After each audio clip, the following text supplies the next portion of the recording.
Time to break down the September housing market stats in Northeast Florida. Mike Rolowitz, 904 Home Guide team with eXp Realty in Jacksonville Beach. And going to walk through our September 2022 market data contrasting with September of 21, as well as what we've seen change since August. Note, I'm focusing on where we focus, which is Duval and St. Johns County, and just pulled single family homes for the purpose of this video. So let's get right to it. What are prices doing? Prices are flattening a bit. If we look at our median sales price, $395,000, that is up 15% from September of 21. However, it's slightly down 3.2% from August of 2022. What's driving this is this normalization and the fact that we were not going to sustain a 20+% year-over-year increase in our home prices, especially as interest rates have continued to rise. Talking to one of our preferred lenders this morning, they're hovering right around 7%. I remember earlier in the year being told we'd probably end the year around 6% and thought that person was crazy at the time, yet here we are. The Fed still believes the best way to fight inflation is to continue raising interest rates, and that is rippling through the treasury markets that drive mortgage rates. So the next thing that gets impacted when interest rates rise is our home affordability index, and that's where the squeeze is happening, which I think is also leading to, if you look at our closed sales and pending sales, those are down 35 and 34% versus September of last year when we were playing with almost free money, rates in the high 2s, low 3s in that time frame. So same home costs almost 30% more now. So it's really changed the buyer's philosophy and what inventory buyers can be looking at. Speaking of inventory, good news for buyers, that is up 87%. So 3,800 homes to choose from in Duval and St. Johns County in single family. Last year, that was about 2,000 homes, so almost double. If we look at that from a month supply standpoint, that absorption rate that takes in the pace of the market, which again is slowing. Not as many homes are selling, not as many homes are pending. That's a factor. So this time last year, we had 1.2 months of supply of inventory. That has nearly tripled, 3.4 months of inventory. So percentage-wise, 191% increase.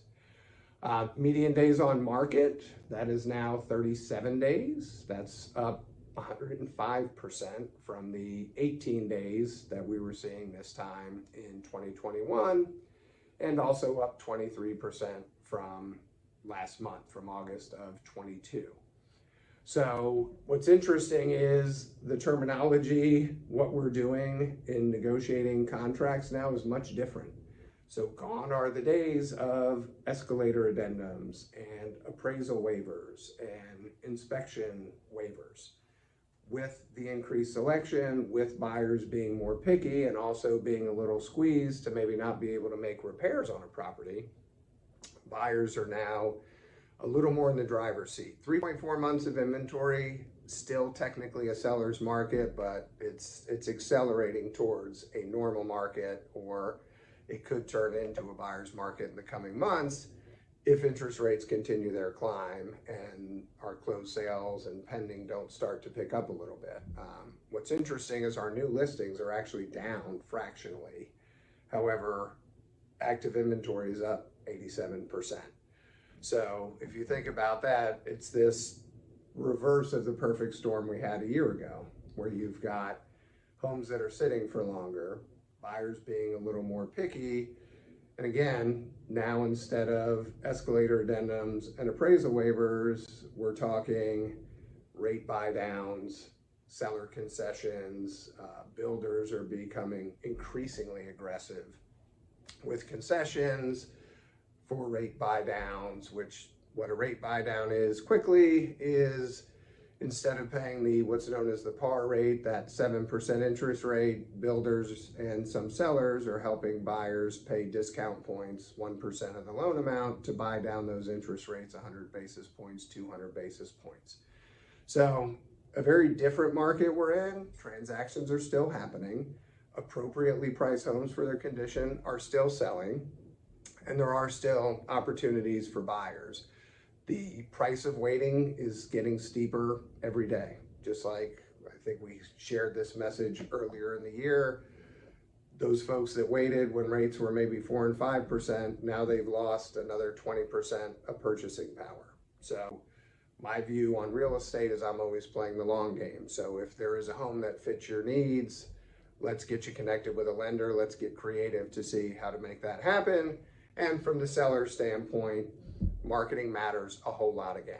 And we really never took our foot off the marketing pedal, even when the market was hot, with videos, with paid social media, and making sure we've got professional photography, staging, virtual staging. So that's what we're looking at in September. I think we're just going to see this trend continue as interest rates continue to rise. It's taking more of that heat out of the market, like we've discussed before. And as always here to connect, have a chat about all things real estate and lending. You can reach me anytime, 904-477-5735. We'll see you next month.